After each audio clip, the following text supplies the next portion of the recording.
Hello students, आज हम पढ़ेंगे इकोनॉमिक बॉटनी के अंतर्गत पहला मेंबर वीट या गेहूं।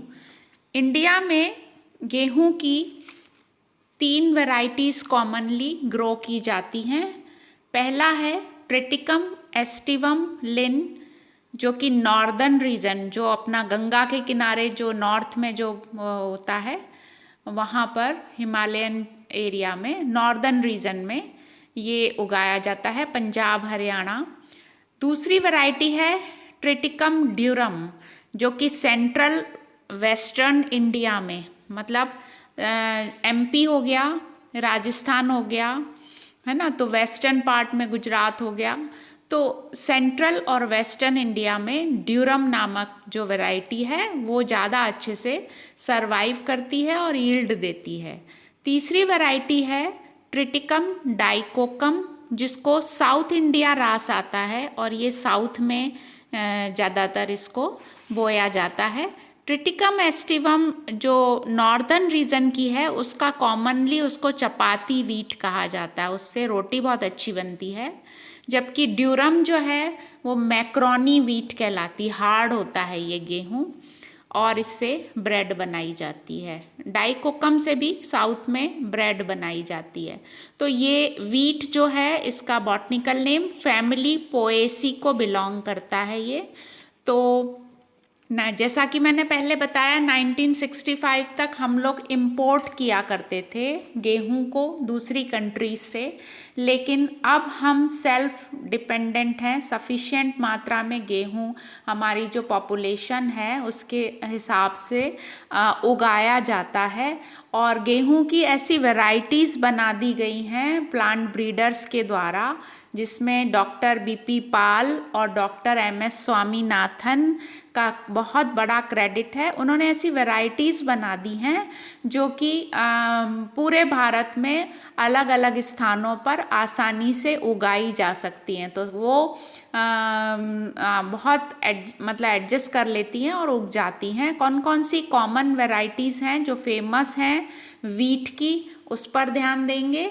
तो कॉमन वैरायटीज़ जो हैं डेवलप की गई भारत में, जो कि ड्वार्फ भी हैं और हाई रेनफॉल में भी उग जाती हैं।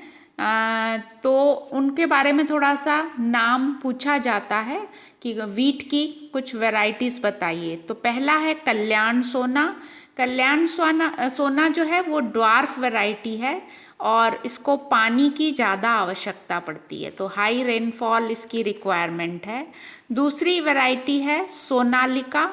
ये ड्वार्फ बॉनी प्रजाति है और जल्दी पक जाती है, परंतु ये लूज स्मट के लिए ससेप्टेबल है, इसमें ये बीमारी हो जाती है जो फर्स्ट ईयर में आपने पढ़ी थी। तीसरा है लर्मा रोजो 64।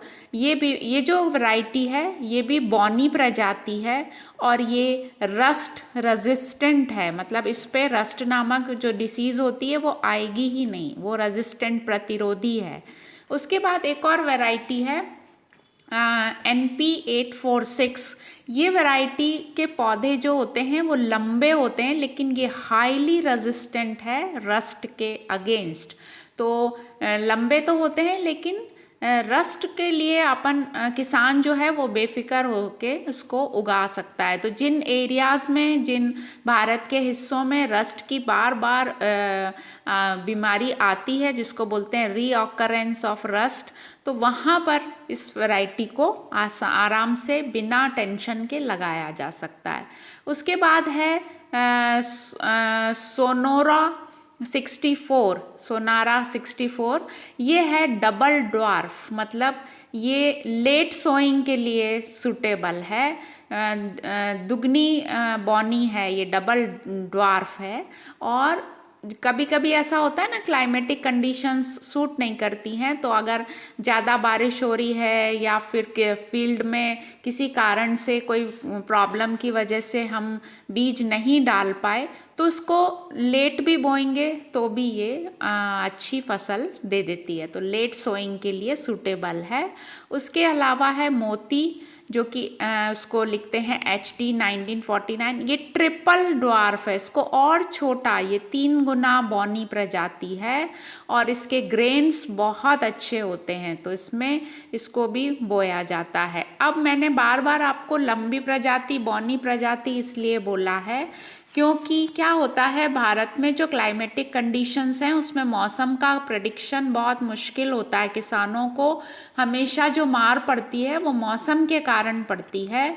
तो जो लंबे पौधे होते हैं वो तेज हवाओं के चलने से, जिसको आंधी बोलते हैं, अचानक आ जाती है वो, तो गिर जाते हैं और गिरने से फिर वो जो क्रॉप है वो ख़राब हो जाती है, आड़े तिरछे पड़ जाते हैं ना पौधे, तो फिर वो ठीक नहीं है। तो जो बौनी प्रजाति होती है उसमें पौधे की लंबाई रिड्यूस कर दी गई है और छोटे छोटे होते हैं और जो तेज हवाएं चलती हैं, आंधियां आ जाती हैं, उसका पौधे पर असर नहीं होता है। तो इसीलिए इसको बौनी प्रजातियों को प्रेफरेंस दिया जाता है बोते समय, कि ज़्यादा हाइट नहीं हो, उसको संभालना नहीं पड़े, पौधे तिरछे आड़े होकर गिर ना जाएं हवा में और हम आसानी से क्रॉप को हार्वेस्ट कर लें, फसल की कटाई कर लें। अब हम आते हैं कल्टीवेशन पर, क्योंकि इम्पॉर्टेंट है वीट का कल्टीवेशन कैसे किया जाता है। तो वीट है रबी की क्रॉप। रबी की फसल होने से इसकी जो बुआई होती है, सोइंग जो होती है, वो अक्टूबर नवंबर में करते हैं किसान, जब बारिश ख़त्म हो जाती है, अच्छा सा खेत जो है तैयार करके, और इसमें NPK डाला जाता है, नाइट्रोजन फॉस्फोरस पोटेशियम, तो उससे हाई यील्ड मिलती है। ये है खाद, है ना, NPK क्या है, खाद, तो इसकी रिक्वायरमेंट होती है। और ये जो मिक्स क्रॉपिंग गेहूं में बहुत कॉमन प्रैक्टिस है, मतलब खाली गेहूं नहीं बोते हैं, बीच बीच में दूसरे पौधे जो कि मतलब उसके साथ सूट हो जाएं, ऐसे पौधे, तो बीच बीच में मक्का लगा दिया। मक्का तो खैर खरीफ की क्रॉप है, जो रबी में उगते हैं, ऐसे बीच बीच में मिक्स क्रॉपिंग, मतलब एक कॉमन प्रैक्टिस है, मिश्रित खेती जिसको बोलते हैं। तो ये ध्यान आपको रखना है। और इसके जो बीज हैं उनको बोने से पहले उनको ना सीड ट्रीटमेंट करते हैं किसान। सीड ट्रीटमेंट कैसे करते हैं कि एक केमिकल है एग्रोसान GN, उससे बीजों को उपचारित किया जाता है। अगर बीज स्ट्रांग होता है तो फिर जो सॉइल बॉर्न डिसीजेज होती हैं, जो मिट्टी से होने वाले रोग हैं, वो पौधे में नहीं आते। बीज अपने आप में स्ट्रांग होकर मिट्टी में गिराया जाता है और फिर वो वहाँ पर माइक्रो ऑर्गेनिज्म से लड़ लेता है, जूझ लेता है, इन्फेक्शन होने नहीं देता, बीमारियाँ आती नहीं हैं। तो ये एक बहुत कॉमन केमिकल है एग्रोसान GN, इससे बीजों को उपचारित किया जाता है। और जब ये इसमें फसल में वीड आ जाते हैं, जिसको बोलते हैं अनवांटेड प्लांट, तो फिर 2,4-D एक हर्बिसाइड होता है, उसका छिड़काव किया जाता है, क्योंकि 2,4-D एक ऐसा हर्बिसाइड है जो कि चौड़े पत्ते वाले पौधों पर अफेक्ट करता है। तो गेहूं जो है पोएसी का मेंबर है, घास कुल का है, और ये 2,4-D हार्मफुल होता है डाइकॉट्स के लिए, जबकि गेहूं है मोनोकॉट, एक बीजपत्री, तो इसको असर फर्क नहीं पड़ता है। और जो डाइकॉट जो खरपतवार होते हैं द्विबीजपत्री, वो नष्ट हो जाते हैं। तो गेहूं के खेत में ये चीज़ें बिल्कुल कॉमन हैं, सभी किसान करते हैं, इसलिए इसको यहाँ पर मेंशन कर दिया कि खाद कौन सी डलेगी, सीड ट्रीटमेंट किससे होगा, पेस्टिसाइड कौन सा यूज़ किया जाएगा, और मिक्स क्रॉपिंग से क्या होता है, जो पेस्ट आते हैं वो पूरी क्रॉप को नष्ट नहीं कर पाते और हम एक साथ 2 फसल का लाभ ले लेते हैं। अब हम आते हैं बॉटेनिकल कैरेक्टर्स पर। वीट के क्या बॉटेनिकल कैरेक्टर्स हैं, तो आपको फैमिली को देखना पड़ेगा। पोएसी के जनरल कैरेक्टर्स आप दिमाग में फिट करेंगे। जहाँ तक गेहूं का सवाल है, ये एनुअल हर्ब है, 1 वर्षीय शाकीय पादप है, और इसमें जो है, इसमें कल्म होते हैं। कल्म मतलब हॉलो सिलेंड्रिकल स्टेम, जो कि नोड और इंटरनोड में बटा होता है। तो गेहूं का जो तना है वो अंदर से खोखला होता है, गोलाकार होता है, खाली होगा, उसके जो वस्कुलर बंडल हैं बिखरे हुए होते हैं, और इस तने में से टिलर्स निकलते हैं। टिलर्स मतलब शाखाएं निकलती, बालियां निकलती। जितनी शाखाएं निकलेंगी उतनी ऊपर जाकर उस पर इन्फ्लोरेसेंस लगेगा और इन्फ्लोरेसेंस में बीज बनेंगे। तो गेहूं में ये कल्म आपको याद रखना है। दूसरा है कि इसमें जो जड़ें होती हैं वो पहले एफीमेरल होती हैं और बाद में एडवेंटिशियस रूट से रिप्लेस कर दी जाती हैं। तो जो फाइब्रस रूट इसमें पाई जाती है, एडवेंटिशियस रूट्स पाई जाती हैं। और इन्फ्लोरेसेंस की बात कर लें तो वो होता है टर्मिनल स्पाइक। जो स्पाइक आप लोगों को बुक में इन्फ्लोरेसेंस वाला चैप्टर उठाकर उसकी एक रीडिंग लगानी पड़ेगी। तो देखिए, आपका इकोनॉमिक बॉटनी के साथ साथ आपकी टैक्सोनॉमी भी तैयार हो जाएगी अगर आप बॉटनिकल कैरेक्टर पे एक नज़र डालेंगे। तो टर्मिनल स्पाइक जो होता है एक इन्फ्लोरेसेंस या पुष्पक्रम का प्रकार है जिसमें 15 से 20 स्पाइकलेट्स पाए जाते हैं, जो अल्टरनेट अरेंजमेंट उसका होता है एक के बाद एक। और इसमें होता है एक पेयर ग्लूम का जिसको बोलते हैं ब्रैक्ट, और इसमें होते हैं ब्रैक्ट के अंदर 1 से 5 तक फ्लोरेट। फ्लोरेट जो होता है वो फूल को कहते हैं। और इसमें क्या बोलते हैं, आपको दिखेंगे 2 लॉडिक्यूल्स। तो आपको क्या करना है, देखिए अभी मैं बोलूँगी आपको चीज़ें समझ में नहीं आएंगी, आप पोएसी का इन्फ्लोरेसेंस निकाल कर, ये आपका होमवर्क मान लीजिए आज का। तो आपको इन्फ्लोरेसेंस को समझना है कि स्पाइक क्या होता है। इसमें 3 स्टेमन होते हैं और 1 पिस्टिल होती है। तो ये फ्लावर के पार्ट हैं। फ्लावर के पार्ट थोड़े अलग हैं, जैसे हमने गुड़हल पढ़ा था 11वीं 12वीं में या फिर फर्स्ट ईयर में। फर्स्ट ईयर में तो खैर हायर प्लांट्स थे ही नहीं, तो 11th 12th में किया है आपने गुड़हल। तो वैसे फ्लोरल पार्ट नहीं दिखेंगे, लॉडिक्यूल्स दिखेंगे, फ्लोरेट दिखेंगे, लेमना दिखेगा, पेलिया, ये ब्रैक्ट हैं, और फिर 3 स्टेमन दिखते हैं गेहूं में। तो ये आपको समझना है अपने लेवल पर, और फिर भी अगर समझ में नहीं आता है तो हम जब टैक्सोनॉमी में आएंगे फिर हम आपको इसको एक्सप्लेन करेंगे। अभी आप सेल्फ स्टडी करने की कोशिश करिए। अब आते हैं हम फ्रूट पे। फ्रूट होता है या सीड बोलें कैरियोप्सिस, है ना। फ्रूट का प्रकार क्या है, कैरियोप्सिस। कैरियोप्सिस में जो दाना होता है वो कैसा है, ड्राई है, मतलब रसदार नहीं है। फल 1 सीडेड है, एक ही बीज पत्र होता है, और इनडेहिसेंट होता है। इनडेहिसेंट मतलब अस्फुटनशील फल पाया जाता है गेहूं के अंदर, जो कितना भी पक जाए उसमें डेहिसेंस नहीं होगा, क्योंकि उसके अंदर कुछ होता ही नहीं है। उसके अंदर क्या होता है, 82% एंडोस्पर्म होता है, वो खुद अपने आप में बीज है। फल तब फटता है जब उसको डिस्पर्सल या वितरण करना होता है बीजों का, तो बीज खुद ही है। इसमें होता है 82% तक एंडोस्पर्म। अब आपके कोई दिमाग में क्वेश्चन आ रहा होगा, व्हाट इज एंडोस्पर्म। तो भ्रूण पोष, जो एम्ब्रियो का पोषण करता है उसको एंडोस्पर्म कहते हैं। इसके बाहर एक लेयर पाई जाती है, इसको बोलते हैं एल्यूरॉन लेयर। एल्यूरॉन लेयर जो होती है, जिसको हम साधारण भाषा में गेहूं का चोकर या भूसी बोलते हैं, वो होती है rich in proteins, vitamin B2 और मिनरल्स। तो फिर इसीलिए कहते हैं कि चोकर युक्त आटा खाना चाहिए, क्योंकि छिलके या परत में ही सारे मिनरल्स और विटामिन्स पाए जाते हैं। तो ये हो गया फ्रूट के बारे में। अब इसकी बनाई जाती है, सबसे इम्पॉर्टेंट जो यूज़ है वो है चपाती बनाना। तो इसका आटा मारने में बड़ा आसानी से गुथ जाता है। उसका कारण है कि गेहूं में पाया जाता है एक प्रोटीन जिसको बोलते हैं ग्लूटेन। ये आपको 1 नंबर का क्वेश्चन आता है। फल का प्रकार पे क्वेश्चन आता है। तो ग्लूटेन क्या करता है, आटे को गूंथ जाने में सहायक होता है, जबकि मक्का में हम पढ़ेंगे उसमें ग्लूटेन नहीं होता, तो उसको बहुत मुश्किल से चपाती बनती है, हर कोई नहीं बना सकता, उसको टाइम भी लगता है, उसको बड़ा करना भी बेलना पॉसिबल नहीं है। तो ये है, ग्लूटेन को आपको याद रखना है और ज़रूर लिखना है इस कैरेक्टर को। अब हम आते हैं इसके यूजेस पर। तो यूजेस, जैसा कि हमको पता है, भोजन तो है ही, भोजन के रूप में आप कुछ भी बनाएं, उसका कोई भी चीज़ बना सकते हैं।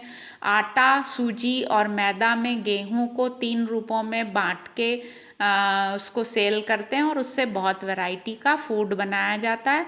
लेकिन वो आप अपने आप लिख सकते हैं। मैं आपको बता दूं, व्हीट स्ट्रॉ, जब गेहूं काट लिया जाता है तो उसका जो बचा हुआ स्ट्रॉ बोलते हैं उसको, उससे पेपर बनाया जाता है और उसको काट कर जो एनिमल्स होते हैं उसका वो चारे के रूप में खिलाया जाता है। और दूसरा जो इम्पॉर्टेंट उसका इम्पॉर्टेंस है, इम्पॉर्टेंट जो यूज़ है वो है अल्कोहलिक ब्रिवरेजेस बनाना। तो इससे बनाई जाती है बियर, और गेहूं जब भीग जाता है या स्टोर करने की जगह नहीं होती है तब उससे बियर बनाया जाता है सड़ा के। तो ये हो गए उसके यूजेस। आपको जब गेहूं लिखना है तो आपको ब्रीडिंग वर्क पर ज़रूर एक लाइन या थोड़ा सा पैरा कवर करना चाहिए। ब्रीडिंग जो है उसके लिए, पादप प्रजनन के लिए, ये सबसे पहली क्रॉप थी जिसने ब्रीडर्स का अटेंशन अपनी ओर खींचा था। और प्लांट ब्रीडिंग क्या होता है, अगर मैं आपको पूछूं तो समझाना चाहूँ तो उसको समझिए कि ब्रीडिंग में क्या करते हैं, जेनेटिक एडजस्टमेंट करते हैं पौधों के अंदर, जिससे कि physical, biological, economic and social component जो है एनवायरनमेंट के, उसके अकॉर्डिंग क्रॉप हमारे हिसाब से हमको ईल्ड दे सके। तो उसके जो भी फैक्टर्स हैं वो सब चेंज हो जाते हैं, जेनेटिक एडजस्टमेंट कर देते हैं हम, प्लेस के हिसाब से कर देते हैं हम, मैच्योरिटी उसका पीरियड कम कर देते हैं हम, और उसकी जो बौनी प्रजातियां बना दी हैं तो हम नेचर से लड़ रहे हैं। उसकी ग्रेन की क्वालिटी को सुधार दिया जाता है, उसका कलर रेड से वाइट कर दिया जाता है, उसमें ग्लूटेन की मात्रा अच्छी हो जाती है। तो हम जो भी जीन्स उसमें डालेंगे, रस्ट, स्मट, रेजिस्टेंस के जीन्स अगर डाल दिए तो फिर किसान का टेंशन ही ख़त्म हो जाता है, उसमें बीमारी होगी ही नहीं। और टिलर्स जो होते हैं जिससे ज़्यादा यील्ड मिलता है उसकी संख्या को बढ़ाया जा सकता है। तो ब्रीडर कुछ भी कर सकता है, हमारे रिक्वायरमेंट के हिसाब से उसको जेनेटिक एडजस्टमेंट करना साइंटिस्ट ने कर सीख लिया है और वैरायटीज़ डेवलप कर दी हैं।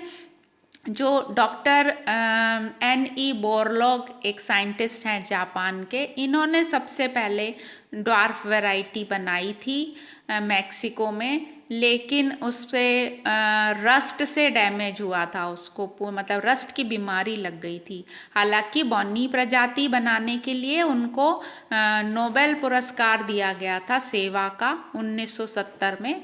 और ड्वार्फ वैरायटी होने से नेचर से नुकसान नहीं होता है, उसको काटना भी आसान होता है, और एक सी इवन क्रॉप उसमें खेत में खड़ी रहती है। ऐसा नहीं कि 4 पौधे लंबे हो गए, 5 पौधे बौने रह गए, तो फिर वो इवन नहीं दिखता, यूनिफॉर्मिटी ख़त्म हो जाती है।